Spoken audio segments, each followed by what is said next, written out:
Hi everyone, welcome to this week's question and answer video. My name is David, I'm a life coach, and I'm here hopefully to help provide information to you guys to get you started on your journey of healing and recovery from emotional abuse. So I do this every single Monday. Welcome to all of you who are new here. Thank you for joining us. If you think that what I'm doing here is beneficial to you or to somebody else, I really appreciate your support by subscribing to the channel down there. Just hit the button.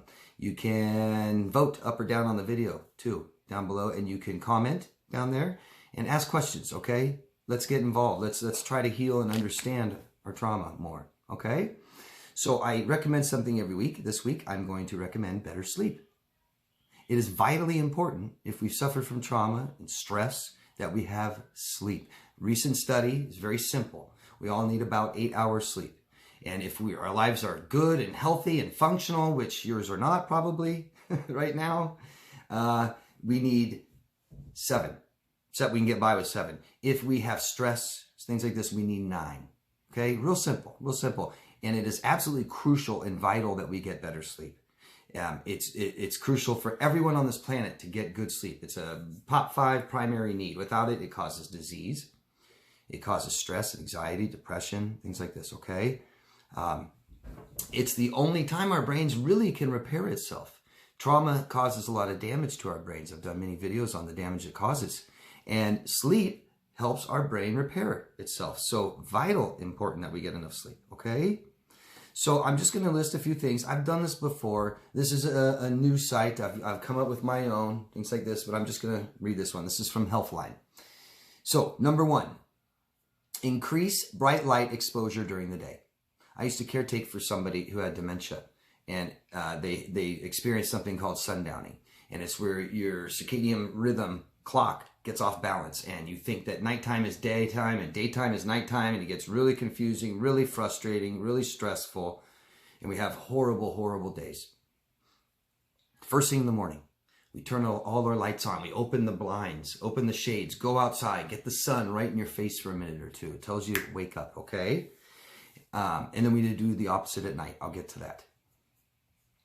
Reduce blue light exposure in the evening. Blue light from your phones, from your computers, your television, stuff like this. This tells us it's daytime. So as the sun goes down, we turn our lights down and turn them off. We go to bed soon. We don't stay up till midnight, 2 in the morning, okay?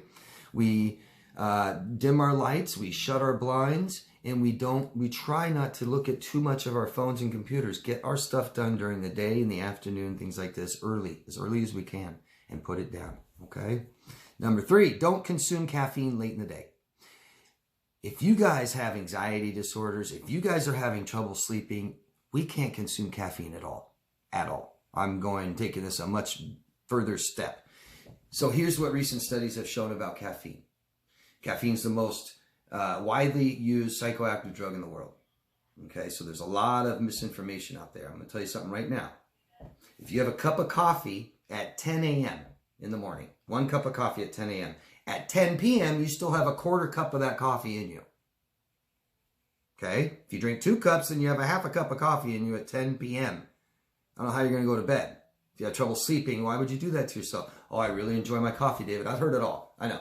Yeah, my brain needs repair. My life is completely unmanageable. I have no friends. Nobody loves me. No family. But I really love my coffee. Fine. Drink your coffee then. Have anxiety and have no life and have no sleep and stuff like this. Okay? We've got to commit to what we really, truly want and need.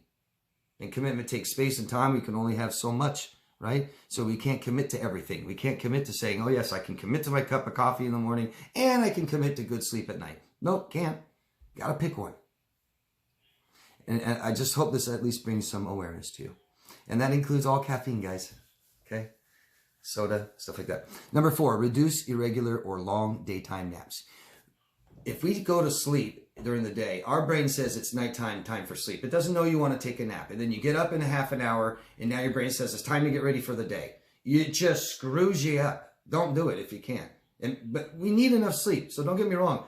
If you're to the point where I only sleep 3-4 hours a day, David, okay, then maybe we need to take a nap during the day, in the middle of the day, okay? And start getting better. Try to get more sleep at night and start taking less naps during the day, less time. What's really good for you is to lay down horizontally and rest. You don't sleep. Rest for 10 minutes, 20 minutes. It's easy. It's better for your heart, and it helps with stress. Okay. Number 5, try to sleep and wake at consistent times. Schedule consistency.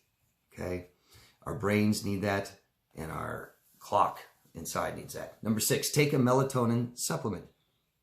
Melatonin is something natural we have in our bodies, but during stress and no sleep, we don't produce it.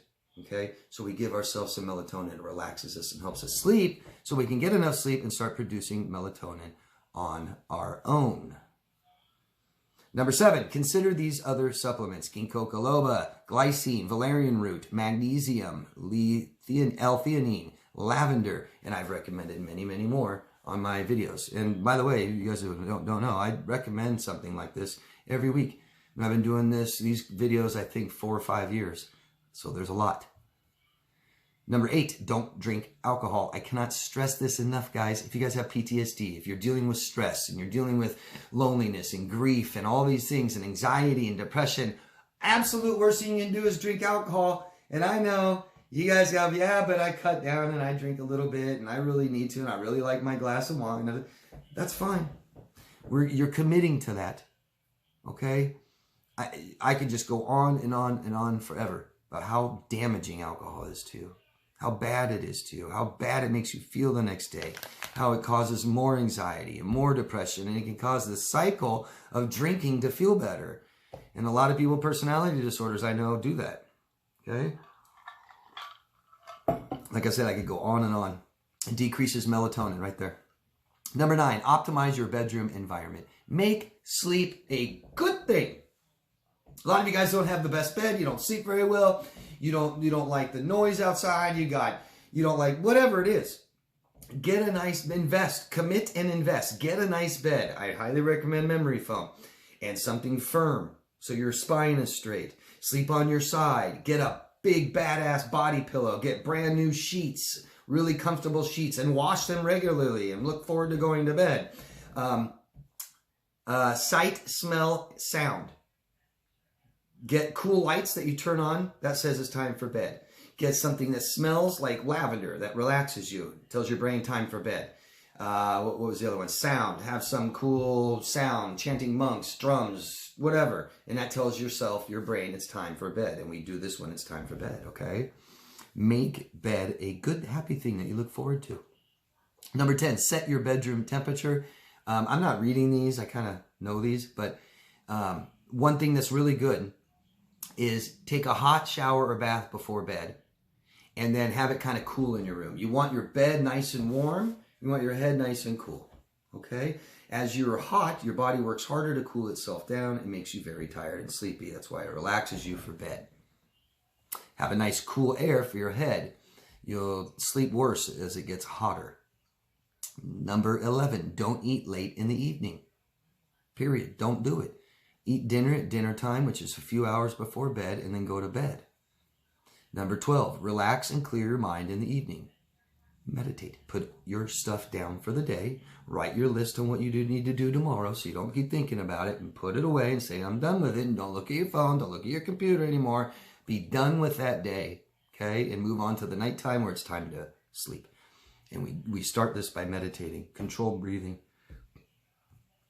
Number 13, take a relaxing bath or shower. Already said that. Number 14, rule out a sleep disorder. If you guys have a sleep disorder, these things aren't going to cure it. You're going to need more. And see a doctor. Get a comfortable bed, mattress, and pillow. Already said that. Exercise regularly. And I'm glad it says this, but not before bed. So our stress chemicals keeps us awake. It keeps you waking up. Things like this. Can't sleep, restless. And so we exercise and it relaxes our stress chemicals so it flows naturally. But if we exercise too much, it starts having spikes again. So we don't exercise too much and we don't exercise right before bedtime.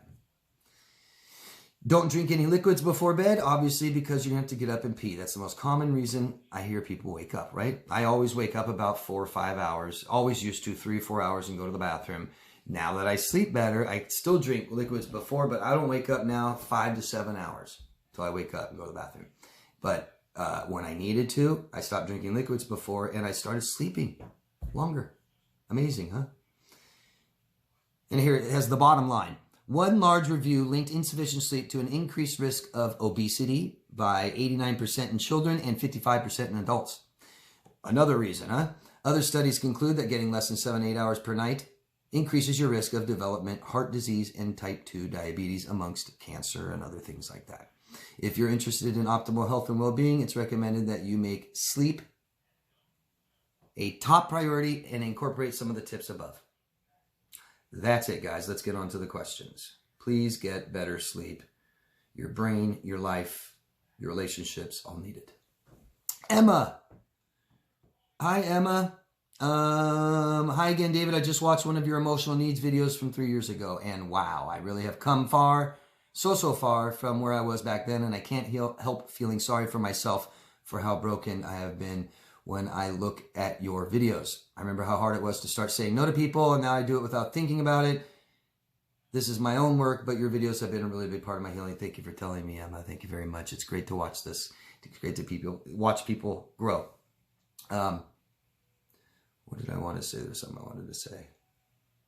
It's okay to feel sorry for yourself. We can have compassion. We have to. It's how we heal. We have to. I get people to sometimes get a photo of themselves as a child and realize that that's still them.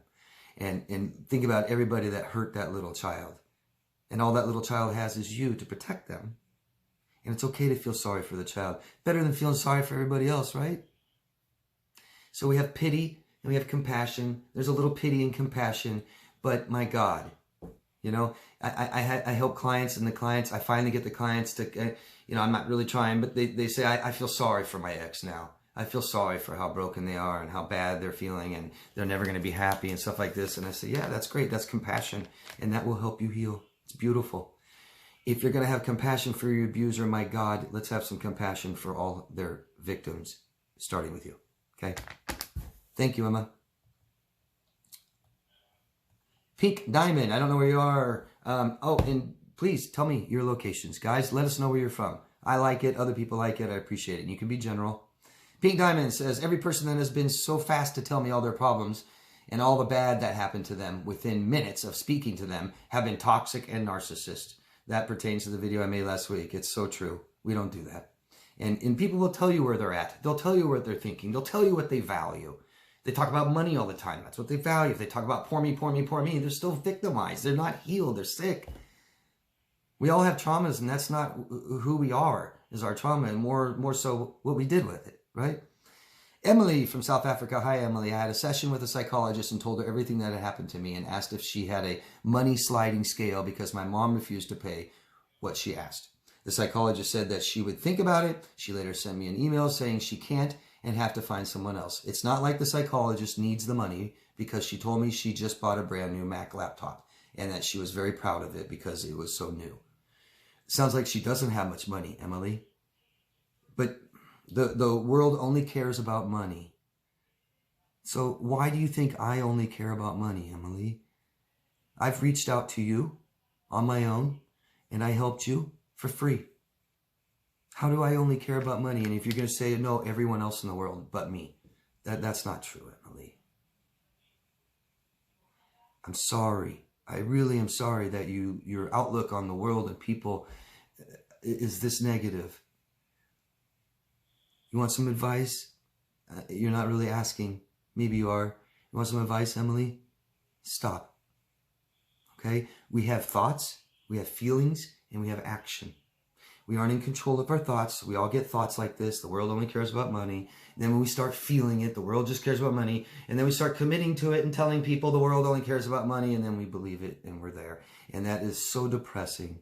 And that's all it is. It's your depression. It's your bad experiences with toxic, negative people. And I'm sorry. And it's very common to keep having, people in our lives like this. And then we end up thinking the whole world's like this based on our experiences. But that's not true, and I'd love to know what you think about what I've said, Emily, okay? You don't just care about money. Do you think I just care about money? And you think we're the only two people on this planet like that? I know that the people that comment on these videos every week don't just care about money. And we all might care about money somewhere. We might value it. But there's many more things in life that most of us value more than that, okay? she's excited about a Mac laptop. Maybe she doesn't have much money. I don't know, but we can't assume these things. We can't judge people. And your therapist absolutely does not have to charge less for somebody. Doesn't have to. Whatever we set our prices at, that's it.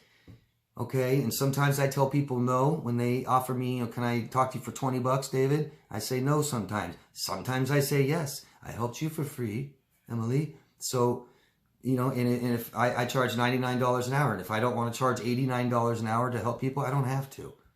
And you don't know where I'm at in my life. I do many, many other things, and I'm extremely busy. So, you know what I mean? And sometimes I can't help clients at all. Sometimes I don't take clients for a while. We don't know people this well. We don't know where she is in her life. Okay, Emily? And I'm sorry for your experience again. Don't give up. Keep trying. You wrote down here, the only option now is to get a free organization, which I don't know if they know how to help me because they hire a lot of students and older people. Try, Emily, and just talking to somebody helps, okay? It may not be the help you need, but we got to be talking to somebody. If you could have somebody neutral that maybe you can trust a little bit, that you could open up to and talk and get some feedback, that will help you. That will help you. And we just keep trying, Emily. This won't be forever, okay? You're going to make your own money soon, and you'll be able to afford these things. You might get insurance that might help you. I'm sorry, Emily, I am. But please, best advice, try to stop saying these things. The more we say it, the more we commit to it, okay? We might think it, we might feel it. Try to avoid saying these things. And instead, maybe saying something positive. You start thinking the whole world only cares about money, and you start feeling that way. And then before I say it, I say, no, wait. I don't care about money. There's a lot of people that don't care just about money. We got to start doing this, Emily, okay? That's something nobody else can do for you. Okay? And thank you, Emily. Mel. I don't know where you're from. Please tell us your locations. I think I may not have said it last time, and I don't think I have one person with location today. First off, thank you for your support. You're welcome. I was with my ex for 3 long years. He's a complete narcissist. Did so many horrible things. My question is, I'm trying to get my belongings from his place. It's important things. Pictures of family, my family, frames, furniture. My ex reached out last November for me to get it all, but it was the holidays. So he led you on, said that, come get him. No, I have to be somewhere for a week. And then he lied about where he went. So now it's February, no word from him. Here I made a date to get it all. I text him today, polite and to the point. Now what should I do if still stonewalling me? What I wrote is, this is really tough and I'm really sorry. I wouldn't keep playing his game, and please try to learn from this. You may not get your stuff back, and at some point we have to accept that. You can go the legal route. Like I said, I don't know where you are, but here in this country, you can't really keep people's belongings. Not saying that people don't get away with it, but I would make an attempt to get your stuff, and then after that, tell them you're going to get a lawyer, and then maybe go get a lawyer. You said this is very important to you. I don't know if it's money or sentimental or both. I'm sorry. You may never get your stuff back. I'm sorry. You'll always have your health in your life, your future, the relationships you have with people, but stuff comes and goes and breaks and gets stolen and stops working and fades. And okay, your photos, I suggest everybody go digital with photos. I used to have boxes and boxes of photos. Now I don't have one, and they're all saved perfectly digitally forever. And won't fade, won't get stolen, won't burn up in a house fire, nothing. And nobody can take them because people have tried in my life. Learn from this. You didn't know he was a narcissist. You didn't know he was this bad when you moved in with him, did you? Or maybe you did. Maybe there's even more work than we think we need to do. You can always go the legal route. Speak with a lawyer. Find out your rights, find out what you can do, and find out how much that costs, okay? Also, in some states, they use constables. So if you're like in Texas, you can go to a constable, and they'll start helping you with that. I'm sorry. If you have proof of this stuff, if you have emails of him saying he has your stuff, you can try to take him to small claims, too. Get a lawyer. Good luck. Willa from New Jersey. Hi, Willa. Thumbs up, David. Excellent video as usual. Willa from New Jersey. Thank you, Willa. Why are so many people committing suicide? Chelsea Christ, Regina King's son, Ian Alexander Jr., Michael Madsen's son, Hudson Madsen, also Sinead O'Connor, teenage son. I only know the last two people. Yeah, I know that was a general question. And so obviously I couldn't tell you about any of them, and I don't really know or looked into it if there is a reason publicly. But, Willa, the biggest reason people commit suicide is emotional trauma. That's lonely. I have nobody in my life. People abuse me. I've lost people. It's the biggest source of stress. It's the worst trauma in the world, and it's the biggest #1 reason people commit suicide. Now we have this thing we've been going through since 2019 that everybody wants to continue and just love it and not go anywhere and not do anything and put a mask on her face and force people to get shots or not work and all this stuff. And here we are, 2022. It looks like we're going to be doing this in 2023, 2024, until we get a new, I don't know, a new CDC, a new government. I don't know when this is going to end. I really don't. It doesn't seem to matter what the charts say. We aren't going by that. And we used to go by the science, but we're not doing that anymore. You've got countries in Europe, England, gave up all of it and said, screw it all. But we triple down. And people are committing suicide. This isn't just going to affect us now, this year, next year. Do you remember 9/11? Right? September 11th, 2001. Airplanes came and crashed into buildings. We suffered for at least 20 years. We may still be suffering today. I think we are. From the housing market crash and all that stuff. Okay? Look at what we're doing now. 20 years? Maybe 40, 50 that we will be recovering from this. And every single person's mental health has been affected. I don't care if you don't know anyone that died. I don't care if you didn't get sick. You have to wear a mask. You have to take shots. You can't work. You have to stay home. You can't hang out with friends. You can't walk. It's ridiculous. And people are going to keep killing themselves for many, many, many years from this. That's what I could come up with to answer your question, Willa. I don't know them personally. I don't know why they did it personally. But we definitely have some great insight on why. Thanks, Willa.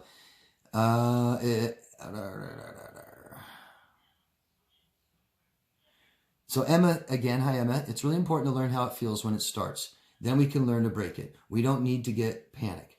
Learn how to calm yourself. Learn how it feels and one to learn. When do it start? Is it when you are alone? Is it when you go? I don't know what you're talking about, Emma. I'm sorry. I'm sorry. Can you ask me again today down there? That the question you're trying to ask me, I don't understand. I'm sorry. Thank you, Emma. MJ, thanks so much for your videos. I've been watching for years. Thank you, MJ. Let us know where you are next time, please. Question, do they deep down think that they lost a good one? Meaning, I did lots for my ex and just think deep down she must miss me a bit. Yeah. Yeah, only because what you said right here. I did lots for my ex. So yeah, she knows you're pretty good in that department. Who you are, how you feel, what you need, what you want, things like this, she could care less, doesn't know, whatever. But what you did for her, she knows you're a good one. And it doesn't matter what we do, MJ. So all that really, what does it add up to? Well, everything you've done for another person. Does it really add up to much? She doesn't think so. I don't think she thinks so. Because she can just find somebody else that does what you do. It's not that hard, MJ. I mean, I don't know what you did for her, but I guarantee you there's someone out there in the world that will do those things, if not more, too. So now what? I mean, I hope you don't believe that's your value or your worth, MJ. The fact of the matter is that she probably doesn't even know who you are. And that's what I consider a good one when I talk about a human being. A good one is a healthy human being who doesn't let people hurt them, who I have a relationship with, and we both respect each other, and we're honest and have lots of integrity. We accept each other. We support each other. We make each other feel secure, give each other emotional attention. There's emotional connection. You see where I'm going at? That's a good one. I have many good ones in my life because I have many good, happy, healthy relationships with them, and they know who I am and I know who they are, and we're consistent as hell. Those are good ones. She calls you a good one for what you did for her. Really, it doesn't mean much, does it? That's why you probably feel that way, MJ, because she's still not thanking you for the things you did for her. And she doesn't give a crap who you are. Doesn't know. Emily, I'm trying to make friends with the people at work, but they purposely exclude me. Mom says, I love when people say that, mom. My mom? Your mom? Whose mom? Mom says that that will only be worse at a bigger company. Are people usually like this in a work setting? Emily, stop asking your mother questions and stop listening to them and stop valuing them. Stop valuing her opinion. Your mother's extremely sick and neglects and abuses you. You tell me every day she doesn't care about you, she doesn't have your best interest in mind, yet you go and take her advice and listen to her and ask her questions. Stop. Stop.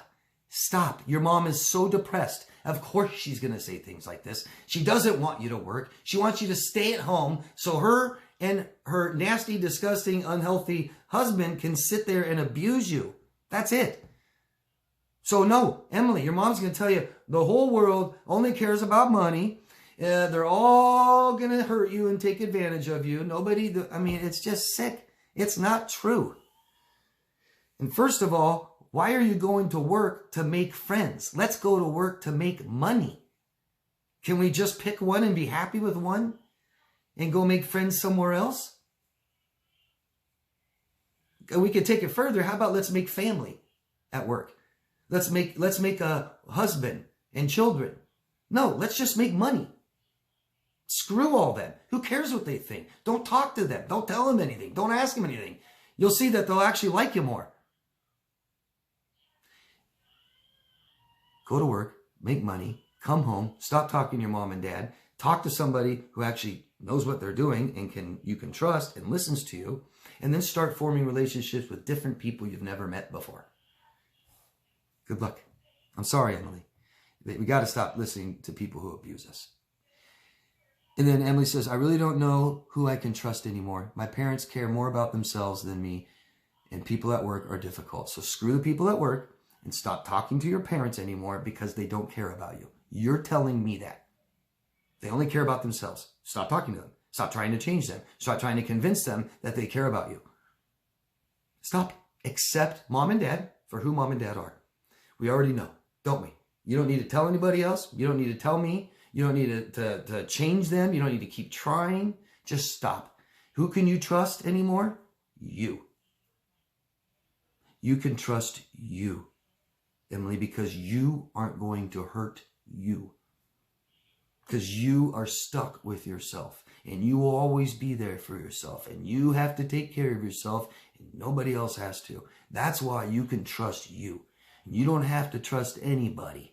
It will help you in life if you can, and I hope you do. And it just sucks because the only way to trust somebody is to trust them and see what happens. You've trusted your parents. They don't, you can't trust them. You tried to trust people at work or friends or old people in your life, and you can't trust them. So stop. Go on to the next, on to the next, on to the next. Okay, Emily? Hopefully you can find a professional that you can trust so you can open up to and talk to. Don't know why I saved this one. Oh, she said, this is how I feel about life in general, with a link to a video. Good video, actually. I like that video. I got from the video, Emily, that we need to start living our lives for us and stop living it for other people, because that's what you've been doing, Emily. Okay? Okay, and Emily again from South Africa. How do you describe how narcissists and toxic people argue with you on the way in which they make you feel bad in general? How do I describe it?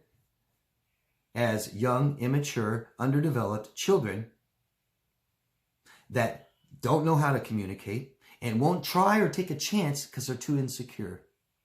Okay? And Riss Weaver says, spot on.